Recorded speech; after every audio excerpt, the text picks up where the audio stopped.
All right, I just want to welcome everyone to the Indian Health Services Division of Diabetes Treatment and Prevention Advancements in Diabetes webinar series. Today we have Diabetic Foot Care Strategies for Primary Care, Part 1 Complete Foot Evaluation.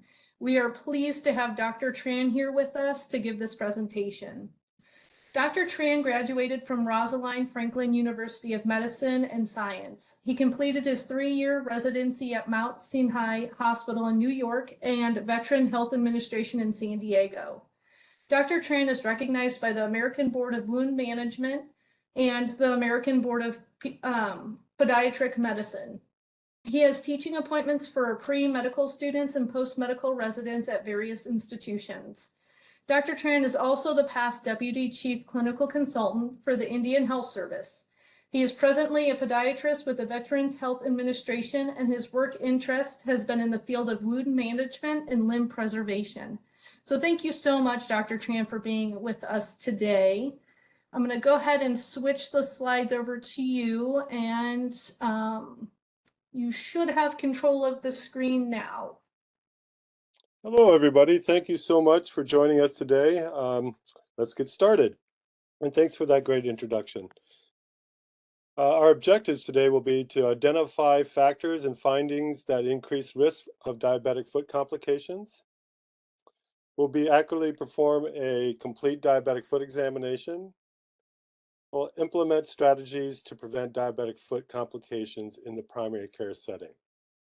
Let me first start, before we go any further, with the notion that I was introduced a few years ago: save a limb, save a life. Please keep this in mind during our presentation today. Diabetic foot ulcers. The lifetime risk for the ulcers are 19 to 34% in published journals. Foot ulcers recurrence is 40% in the first year, 65% at 5 years. In 2017, the estimated cost of diabetes complications in the US was over $300 billion, and it is rising annually. Historically, 33% of direct costs have been attributed to diabetic foot ulcers. You know, they say that all of us know someone with cancer. After working in Indian country for the last 14 years, I say everyone on the reservation knows someone with a diabetic foot ulcers and/or amputation. Diabetic foot ulcer complications. In people with new diabetic foot ulcers, 17% experience a minor amputation and 5% experience a major amputation in the first year. Since 2014, increasing rates of lower extremity amputations are observed among younger adults. Mortality rates increasing following diabetic foot ulcerations are 13% at year 1, 49.1% at year 5, and 76.9% at 10 years. Cardiovascular disease and infections are the leading causes of death.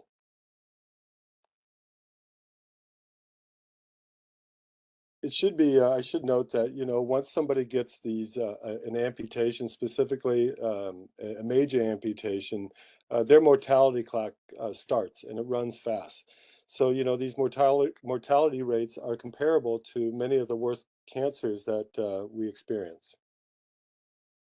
Foot care why is it important to people with diabetes? A diabetic foot ulcer may lead to lower extremity amputations and disability. This could be decreased quality of life for the patient and the families, greater self-care needs, reduced daily physical activities, increased dependence on others, and creates a financial burden for themselves and their family. Developing a foot disease is a harbinger of severe diabetes complications that affects other organ systems. Preventing foot disease is the option. Identifying people allows early intervention. When we have 5 patients with diabetic foot ulcers, we look at the history of previous foot ulcers and or amputations. This is one of the highest factors that we can look at. If you've had an ulcer before, there's a higher rate of having an ulcer in the future. They may have peripheral arterial disease, peripheral neuropathy, visual impairment, dialysis, commercial tobacco use, non-ceremonial, of course. Looking at other risks, vascular symptoms that people may have, peripheral arterial disease in nature are classic symptoms of intermittent claudication, leg muscle pain, cramping and fatigue brought on by ambulation or exercise, and it's relieved with rest. Majority of patients have atypical or no symptoms, so a high suspicion should be warranted in these long-term diabetic patients. Common patient complaints may be pain or discomfort, cramping in the hips, thighs, or calves, lower extremity fatigue, weakness, or pressure, cold or discolored feet, burning or aching pain in the feet or toes.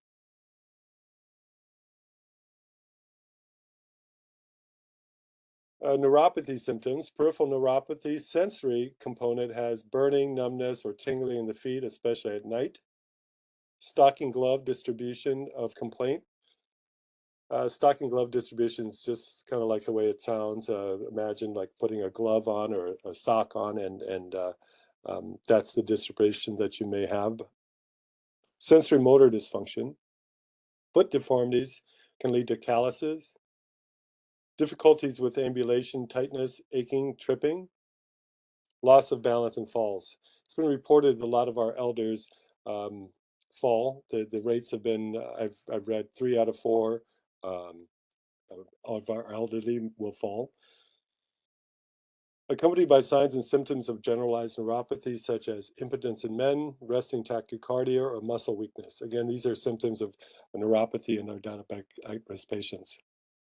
They may be may be asymptomatic in up to 50% of the population, though, that we serve. Physical findings, again, vascular findings may be discolored skin and loss of hair in the toes or legs. A lot of times I'll ask patients if they've ever noticed their loss of hair pattern, especially in the toes and whatnot. Diminished or absent pedal pulses. Sensory findings are absent monofilament tests. This is loss of protective sensation, LOPS. Decrease or absent vibration sense. Loss of temperature sensation. Inability to detect position sense, otherwise known as proprioception. Decrease or absent ankle reflex. Physical findings continue will be skin changes such as calluses or corns, fungal infections like athlete's foot, dry, cracked, fissured skin. Nail abnormalities that we may find are long or ingrown toenails, onychomycosis, otherwise known as fungal nails. Foot deformities commonly seen are bunions, hammer toes, claw toes, and Charcot foot is another deformity, but that's relatively rare, and we'll mention a little bit later. Limited joint mobility is also a finding, and the longer you have diabetes and the more age that you accumulate, the more limited mobility that you will have. So keeping them active and flexible and safe is a very good intervention. Evaluating pedal pulses, we assess the dorsalis pedis and the posterior tibial pulse in both feet. Absent pulses indicate peripheral arterial disease. As you can see on the pictures, that's the points where we assess the pedal and the dorsalis pedis. The ankle brachial index is a really good tool and can be performed in almost any setting and can provide some of the earliest data that you will need to find and assess people at risk. We use a Doppler and a blood pressure cuff. We measure the systolic blood pressure in the brachial artery in each arm. We measure the systolic blood pressure in the posterior tibial and dorsalis pedis arteries. The calculation is that ABI is equal to the highest ankle systolic blood pressure divided by the highest brachial systolic blood pressure. Results of less than 0.90 indicates PAD. Numbers 1.3 or greater suggest arterial stiffness from calcified vessels. The monofilament test. We do this to test sensation, and we use the Sims-Weinstein monofilament, which is basically 10 grams, and the filament itself is measuring at 5.07. This is a good way to assess the loss of protected sensation. We basically, as you can see on the picture, press perpendicular to the point of bending. We hold for 1 second and release. Instruct the patient to close their eyes and acknowledge sensation of pressure with a yes. Test both feet at least 5 sites each. The great toe, the first, the third, the fifth metatarsal heads. The dorsum of the metatarsal between 1 and 2 toes, or the first and second toes, should I say. The monofilament test is abnormal if sensation is absent in 1 or more areas. The Ipswich, the light touch test, is if you don't have the monofilament, this is an acceptable assessment technique. We ask the patient to close their eyes. We use our index finger to lightly touch the tips of the first, third, and fifth toes for the 1 or 2 seconds. We ask the patient to identify when the toe is being touched. Reduced sensation of the foot is defined as greater than 2 insensate areas. Abnormal test indicates loss of protective sensation. The vibration test. We utilize a 128 Hertz tuning fork. We strike the tuning fork on the palm of our hands, and we place the vibrating tuning fork on the bony prominence of the great toe, proximal to the nail bilaterally. An abnormal response is noted when the patient can no longer feel vibratory sensation and the examiner still perceives it. Foot deformities. Results of diabetic neuropathy and sensory motor dysfunction. This is the agonist-antagonist being unbalanced, so you get the deformities developing. Associated with increased risk of diabetic foot ulcers and amputations. Common deformities we may find are claw or hamel toes, hallux valgus, and again, Charcot foot. This is an example of hallux abductal valgus, otherwise known as a bunion. People should be noted, people have a risk at the medial side of the first metatarsal phalangeal joint right there. Plantarly, they have many pressure points related to abnormal function of that first ray or the first metatarsal. Could be transferred to the second metatarsal, could be a callus down there, could be demonstrated. Deformities are, again, due to flexor extensor imbalances. These are examples of hammer toe, claw toes, and mallet toes. You can see at these areas, you can see that the front or the tuft of the toes are hitting the ground. There's really not a lot of soft tissue right there. So sooner or later, and usually sooner, the fat pad starts to drift. They start having basically on assessment like skin and bones, if I may say. And once that skin breaks down, the bone is underlying. There's not a lot of connective tissue between the open ulcer that would develop there and the bones, so they're at high risk for digital amputations. Charcot neuroarthropathy, otherwise known as Charcot foot, is a relatively rare, but you will see it, and not a very good development. These people will most likely be having this permanent dysfunction or disfigurement of their foot, and puts them at risk for ulcerations of the plantar surface, specifically in the midfoot. Charcot foot can be broken down of the joint in different areas of the foot. This seems to be the most common and most problematic, is the midfoot region. At this time, we're going to do and show you a complete diabetic foot examination video.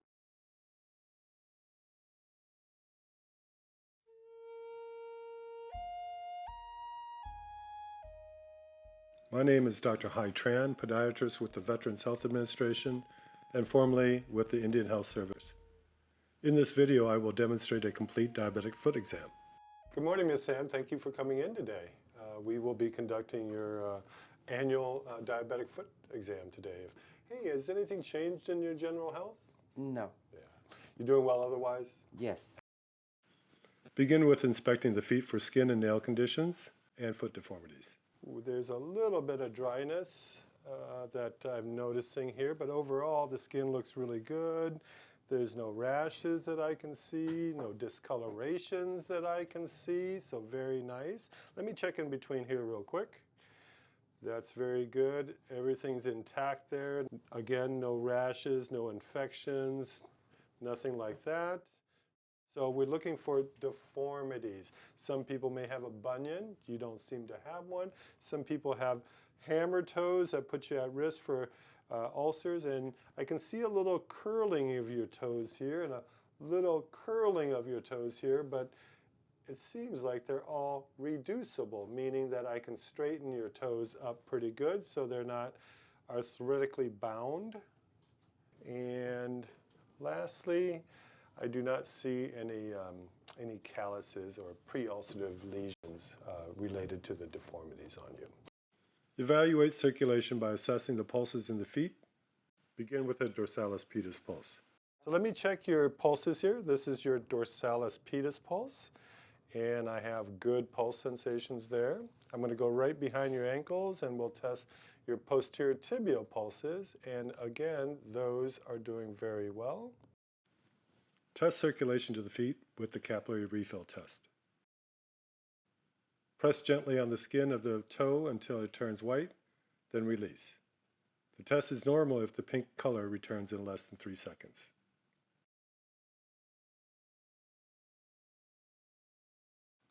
Evaluate protective sensation by using the 10-gram monofilament. I'm going to use this little device here. It's called a Sims-Weinstein monofilament, and this is what it looks like. Show the patient the monofilament and demonstrate how it works on the back of your hand and then the patient's hand. I'm going to ask you to close your eyes, and then I'm going to start with this foot here, and we'll see if you can feel it. Please tell me if you can feel it, when you can feel it. Yes. Yes. I feel that. I do. Yes. Yes. An alternative to the monofilament test is the Ipswich, or light touch test. So all I'm going to do is use my finger, very handy tool, and I'm going to touch and you tell me if you can feel it. Okay? Okay. You ready? Ready. Close your eyes again. Okay. So I'm going to start right now. Tell me if you can feel this. Yes. Tell me if you can feel this. Yes. Tell me if you can feel this. Yes. We'll go on this side here. Tell me when you can feel it. Yes. I feel that. I feel that. Excellent. A 128 hertz tuning fork is used to test vibration sense. And so you can open up your eyes. This is a tuning fork. It's 128 hertz, if that helps you. But you're going to feel, I'm going to hit it, and I'm going to feel some vibration on it. Can you feel the vibration on that right Yeah. there? All right, all right. So I'm going to put this right here onto the big toe joint right there, and you're going to feel the vibration. I would like to know when the vibration stops. Putting it right on the knuckle there. You can feel the vibration? I feel the vibration. Tell me when it stops, please. Now. Ankle reflex. Test sensory motor function. So what we're going to do is use this here, and we're just going to tap right back here. I expect it to move, but we'll see. Okay. You ready? I'm ready. All right. 1, 2, 3. There you go. Thank you so much. 1, 2, 3. Excellent. My last test for you for sensation is something called proprioception. So that's something that we know where we are in space, even if our eyes are closed. You ready? I'm ready. Basically, I'm going to take your big toe, and I'm going to move it up and down, and then when I stop, you tell me if it's up or down. Okay? So I got to close my eyes? One more time. Ready? Okay. 1, 2, 3. We're going to move it. And now can you tell me if it's up or down? Up. Excellent. We'll do the little guy over here. Can you tell me if it's up or down? Down. Excellent. Let's go on this side over here, okay? And tell me if it's up or down? Up. Excellent. Going up, down, up, down, up, down. Up. Excellent, excellent. The complete diabetic foot exam is a means to assess a patient's risk for diabetic foot ulcers and amputations. It also offers an opportunity for foot care education.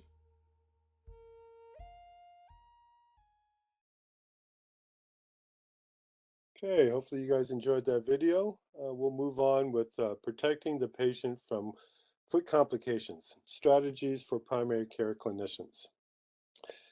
Strategies include screening for high-risk patients, practical interventions, and implementation into practice, education, and resources available. Risk assessment and follow-up care. A lot of folks ask how often or when they can return to our clinics or when they should be sent to our clinics. This is a good generalized graph here or table here. And we basically look on the top for we perform our complete diabetic foot exam. We look at the primary care visitings and foot checks intervals. We look at the podiatric or foot clinic intervals, and we have suggestions for footwear. For a very low, with no abnormal findings, we basically follow across where you're doing annual exams, and you may see the podiatrist or foot clinic every 1 to 3 months that they get sent, and annually, repeatedly from there. You can see for the low, you might have loss of protective sensation with or without deformities and skin changes. Again, we follow across. The moderate has prior or risk history of an ulceration or whatnot, or peripheral arterial disease with or without loss of protective sensation. Then you have the high risk, and these are people with active ulcers where you're trying to maybe even do a warm handoff to your foot clinic personnel if you're really concerned, but they need to get in there pretty expeditiously. In the moderate and high, we basically encourage them to be more consistent. We actively get them into protective and custom footwear. Next slide, we're going to go to the ADA recommendations. They recommend that patients get referred for the following risk factors to the podiatry or the foot clinic. They may have a diabetic foot ulcer. They may have absent monofilament sensation or LOPS, absent dorsalis pedis or posterior tibial pulses. You know, with a significant peripheral arterial disease, it may require a vascular surgeon consultation. It shouldn't stop you from sending them to the foot clinic, because sometimes, depending on your location, your availability of resources, getting somebody or advancing up the treatment ladder is appropriate. They may have a need for referral for structural foot abnormalities. Again, with the last slide, protective footwear can mitigate a lot of these complications. If they are current cigarette smokers, of course, refer them to smoke cessation programs.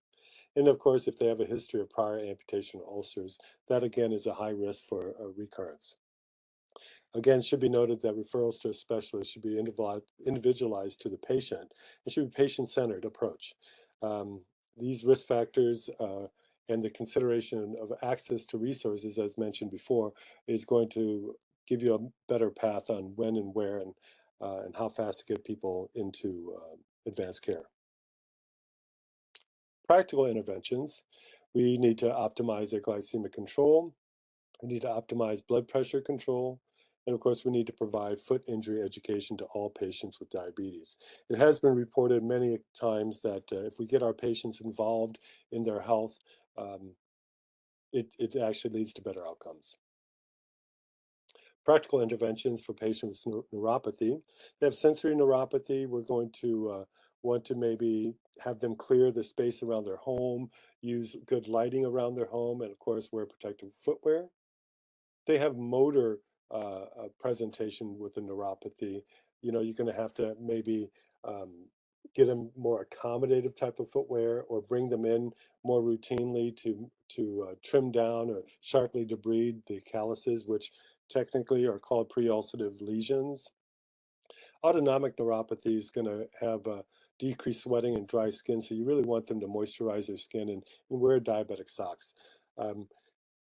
People ask me sometimes, what's the best moisturizer I can use? You know, patients may ask that, and depends on how well I know them, but the usual answer is the one they use consistently. So it could be oil-based, water-based, just as long as they use it consistently. And in that, I don't really encourage them to put any lotions between their toes. Autonomic, again, is going to have a presentation with abnormal blood flow, or maybe presenting as edema. We want to reduce the edema by having them do positional changes at home, or maybe we can control or help manage with some medications. Practical interventions for vascular disease at this time. Strategies for PAD will be to treat the hypertension, the hyperlipidemia. We encourage smoke cessation, and we refer to a specialist for vascular assessment. Should be noted that consult for revascularization and continued medical management of limb ischemia is kind of on a spectrum. Some patients either don't want or they are not good candidates for surgical intervention. So at this time, you may need to do a more medical management of these vascular disease patients. Foot care for all patients with diabetes. It's going to be really important for us to encourage them their feet every day. If they can't, we ask a family member or a caregiver to do so. Some of our clinics have mirrors or extended mirrors that if they don't have one at home, that we can have them get involved in their health care. We need to get help early if a foot problem is identified. Building a good relationship with your folks, your clients, your patients in the community is integral to this. Building a trust in the community is integral to this. Encourage them to quit commercial smoking or never start. Wear shoes indoors and outdoors. Protect their feet from hot and cold, especially with insensate. Don't soak your feet, and of course, dry thoroughly after bathing.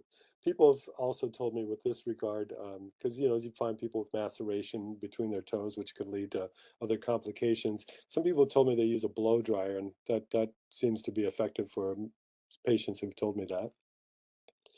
You learn about the proper shoe selection and the fit, the proper care and the maintenance of the shoes. Shoes can be a big irritant to some of these digital deformities, which again will lead to the pre-ulcerative lesions, which again puts them at risk for ulcers. We work to keep their blood sugar in target range. That is very good intervention. This is a resource that the Indian Health Service Division of Diabetes Treatment and Prevention has, and I encourage you to please review it and of course go to the website also. Looking at the feet every day, what are they looking for? Well, they can check their skin for any excessive dryness or cracks or fissures. Sometimes this is seasonal. I see some more cracks and fissures in some parts of the year than others.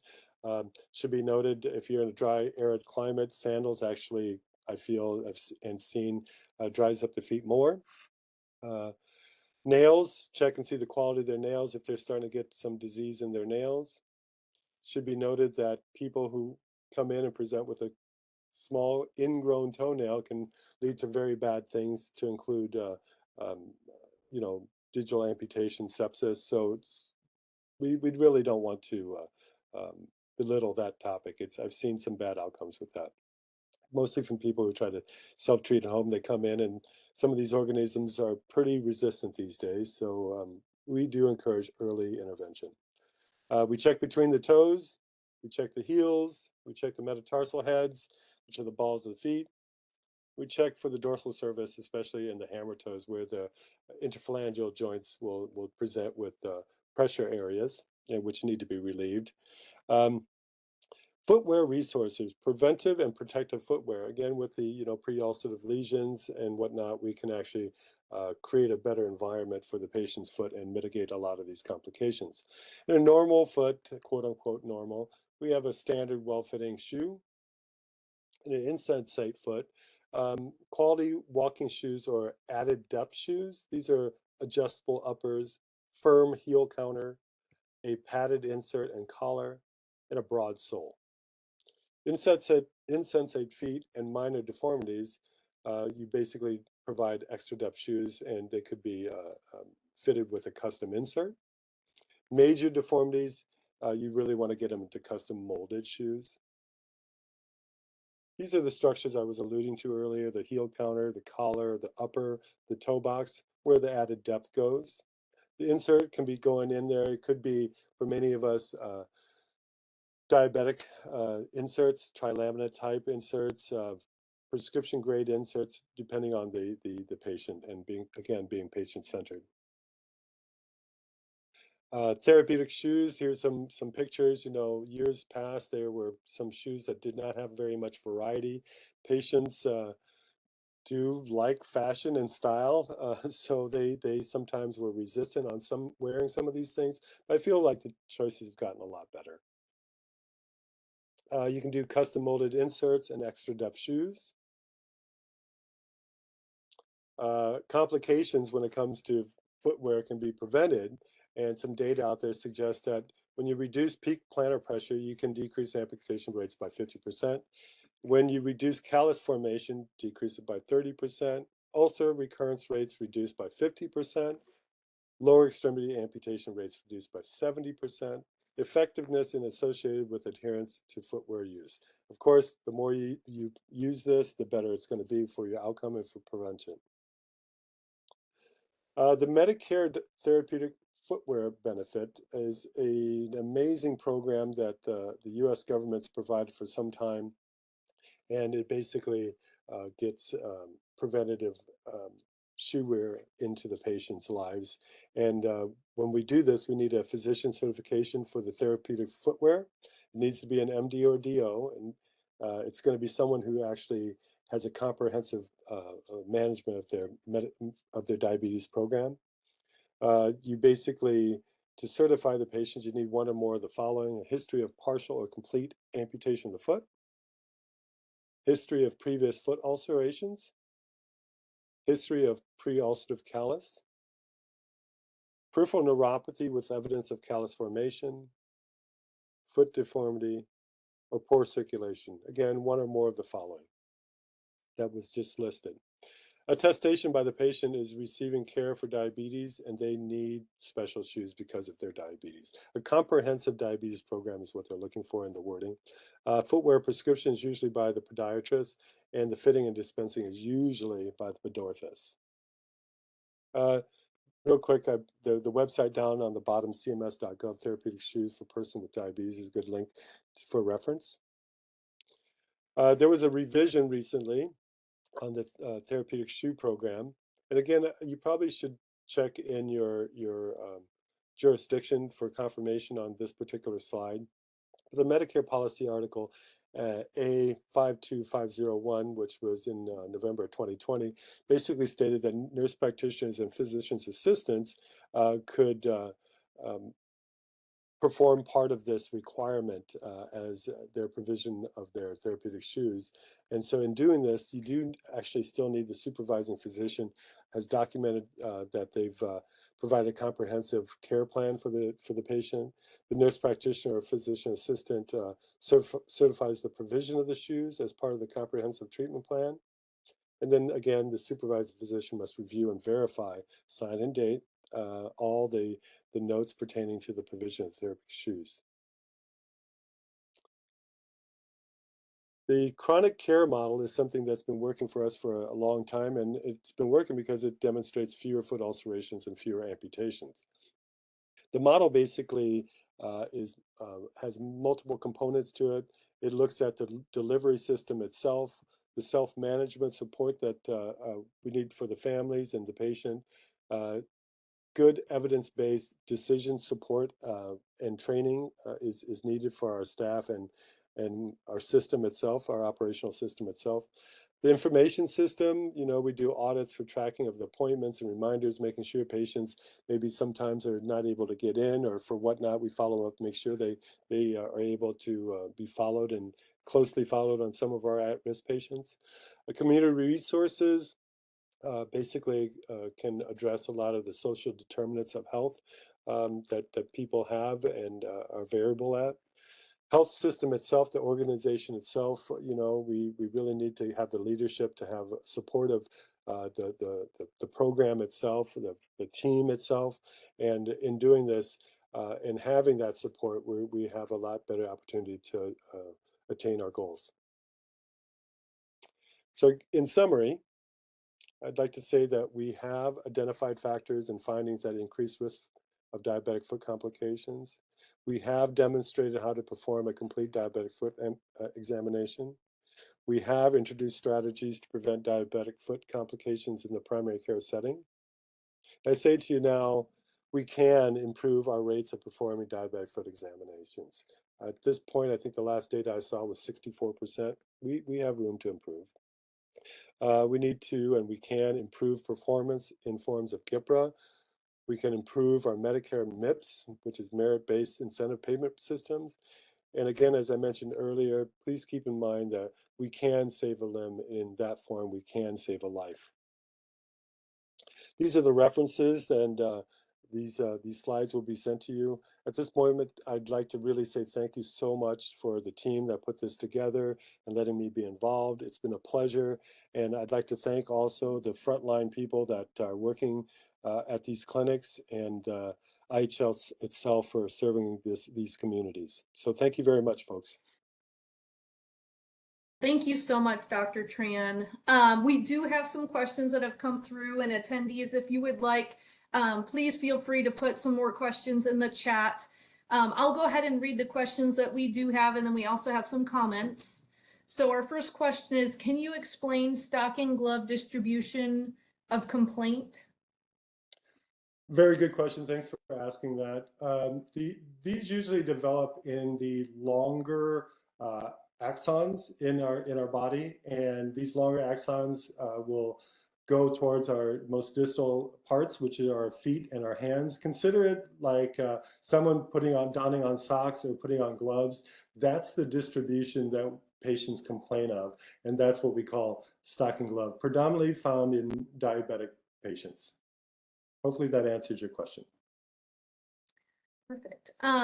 When applying toning apparatus, do we time this when we're doing it? What is the normal timing? The toning apparatus, I think you're referring to the tuning fork, and in the tuning fork, timing is not necessarily the rate limiting step. I mean, you yourself are going to feel it, and when you place it on the patient should feel it. If they don't feel it, of course, that's a fail automatically. But if they state they feel it, and then they, of course, need to report when they don't feel it, that can be variable in time, could be seconds, right? That tuning fork will go probably, depending on how you hit it, could probably go for 60 seconds, but you'll know within 5 to 10 seconds if the patient loses that sensation vibration. And the fact that is you can still feel it is the judgment factor. Excellent. And then how can diabetes educators and community health workers support quality foot care in their communities? Thank you so much for that question, because, you know, it takes a team, as they say. Back in the day, they said it takes a village. Well, it kind of does take a village to get a handle on diabetes. As we all know, as we work in these communities, not just Indian Health, but generally all across the United States, all across the world, diabetes is rampant, and the complications build up every year. Community resources and being part of the team can not only educate the patient that they need to get these things done and why they need to get these things done. I like to, in practice, really empower my patients. You know, they come into our clinics, and there's a lot of folks that tell them and talk to them about diabetes. My best advice is just demonstrating a caring, look them straight in the eye, of course. You know, many of our clients sometimes don't like eye contact, but if they give you eye contact, look them right in the eye and be honest with them, and tell them strategies that could help not only mitigate their risk, but potentially save their lives. All right. And do you have any suggestions how educators can, and people with neuropathy and or previous ulcer, understand how to protect their feet? Another very good question. Thank you so much. You know, many of these folks, especially in the communities that we serve, I have to tell you that most of these folks actually know somebody in their community that has had an amputation in their lives, or family members that have complications and had resultant amputations in their lives. So the awareness is kind of there. We can always increase their awareness and give them tools to encourage their participation. Tools such as simply the mirror that they can get. I know many of our clinics, we hand out the mirrors also. encouraging them to do this is actually been demonstrated to be one of the first and most effective things, capturing things early. And in that way, I think that's how we can do it. Hopefully that answers it. Excellent. We do have some comments. So first comment was awesome video. They really liked the video. Another comment is most helpful thing I've seen in a very long time. Somebody said, in my opinion, I think that some of the orthopedic doctors miss this type of foot exam. Another comment, when we do our monofilament exam, we check medial, lateral, midfoot, and also the heel. And last comment I'm seeing is we are doing home visit and checking feet. I've heard people instruct people to powder their feet and put lotion on the sole of their feet. My feeling is that powder would cake up. Do you have any comments on that? That is a very good comment. We definitely see people doing these things. You know, if you know, the powder is going to be there, of course, if they have sweaty feet and they have these shoes in there. You're right, it can cake up, but you know, if they do that, you have to basically encourage them to remove it thoroughly. And if that helps them mitigate too much moisture, because again, these feet, they're in a dark, warm, moist environment, that grows many things. So in that way, the moisture control can be very effective. Stating that lotions, I always encourage or discourage, should I say, patients from putting any kind of lotions between their toes. Okay.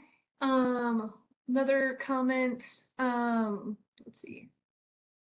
I've had a couple of patients that just can't reach their feet to put lotion on. Do you have any advice on how to self-treat? That's a good question. I haven't really heard that question before, but that's a very good question. You know, ideally, you know, you have someone else in the home that can do it, be it a spouse or a caregiver or a child, a grandchild. I've definitely seen many grandparents taking care of their grandchildren, and instead of having them paint their toenails, they actually have them put lotion on their feet.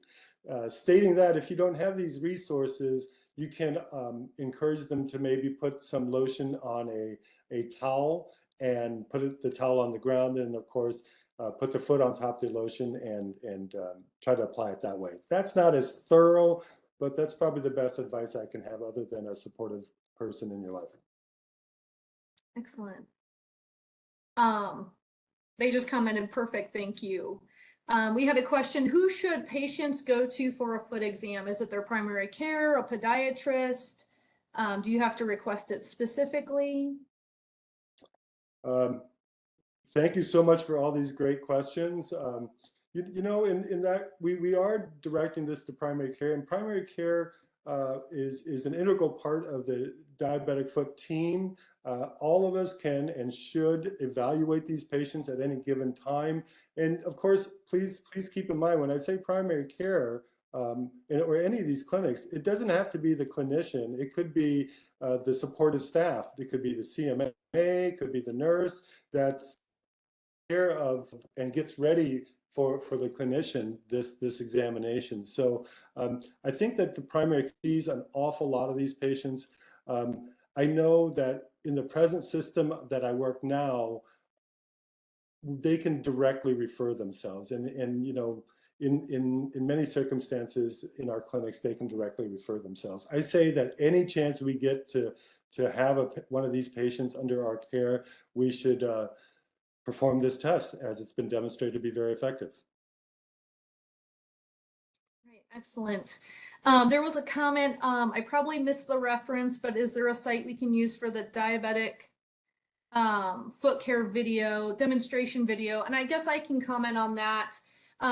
Dr. Tran and one of our colleagues, Maisie, actually created that video with the input of many others. And so that was something that they created as they created this presentation. So it will be available when we put the recorded session up, which should be in about 3 weeks. And you'll be able to have access to it then. There was another question.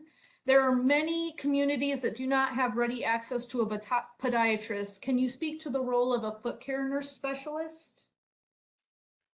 Great question. Great question.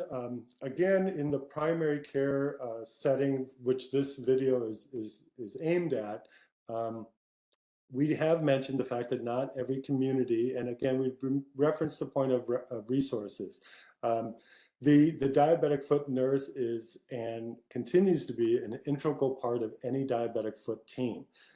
They have a lot of experience, and I find they have a lot of how should I say, connection with some of our clients, and they provide very good nursing care for them, and I welcome them to be any part of any team. It saddens me sometimes that we don't have the resources in our great country to have available for some of these clients, but we always try to improve. All right, we had another question. Is it okay to soak feet if they are really dry and flaky? I don't usually encourage people to soak their feet. Sometimes it could be from, poor sensation. They're putting their feet into very hot water. That's one part. And another part is you got to be careful that if you do these, you really need to dry the foot well. Stating this, a dry skin, grossly dry skin, we have some better things out there than just soaking in water. So I'll just leave it at that. Okay. Is there a CPRS or RPMS template that encompasses this whole exam? They're saying theirs only has the monofilament. Speaking on that, I am not a health information system expert, but I know that in my last service unit, and that service unit did have a template, and if you're on EHR or CPRS, you most likely will be able to, and hopefully with your CAC, CAC, that you will be able to get their help in attaining some shared templates out there. IHS is pretty darn big, and I'm sure that someone will let you borrow them. Excellent. What is involved in the certification process for a diabetic foot care nurse? That I am not the expert on that, and I probably should defer to any person wanting to do that to speak to their nursing board for their state. Some of these states have criterias that I cannot know all of them, but I thank you so much for being interested in doing that, and I encourage you to continue to pursue that. Please check with your state board. Excellent. Is there any sort of shoes that you recommend to keep patients' feet safe? Is there a certain brand or type that you encourage your patients to wear? That's a really decent question. I get that question a lot in the clinic. There's so many different brands out there. There's so many different costs out there. If the patient is not in the realm of Medicare, then you're right. We do have to suggest some different shoes for them. A well-fitting shoe with good support by any manufacturer that has some good history of quality. I can mention some brands. I know that some brands out there are more geared towards men. Some brands are more geared towards women. I don't know if I can mention those brands. If someone else can tell me that I can mention these brands, I will gladly recommend a couple. But outside of that, there's some very good shoe gear out there, and you do not have to break the bank to do that. Stating that, if you have someone that has access to a podiatrist or a podiatrist, you can also get some of these clients with deformities to get inserts or prescription grade insoles, which can mitigate the deformity from worsening. Okay, it doesn't correct it, but it can mitigate some of those deformities from worsening. Excellent. There was a comment, the DDTP is in the process of developing a set of foot care education materials, including an algorithm which will provide instructions for the foot exam and risk assessment. So stay tuned on that. That will be coming in the future. Okay, for those that asked about the nursing foot care certification, there's a lot of comments in the chat. I'm not gonna read all those to everyone, but lots of comments in the chat. So if you're looking for that answer, please refer to the chat, and there's a bunch of different ways to go about getting that. All right, any other questions? Give it just a moment or so. Okay. Well, I want to thank you very much, Dr. Tran, for recording that video, going through all this information for us. It's very informative. We're very excited to have you back in a couple weeks to go over part 2. So thank you so much for presenting for us today. Thank you very much for the invitation. It's been a great opportunity working with this very dedicated and amazing team. And I do hope I see everybody in a few weeks for part 2. Thank you, everyone. Thank you.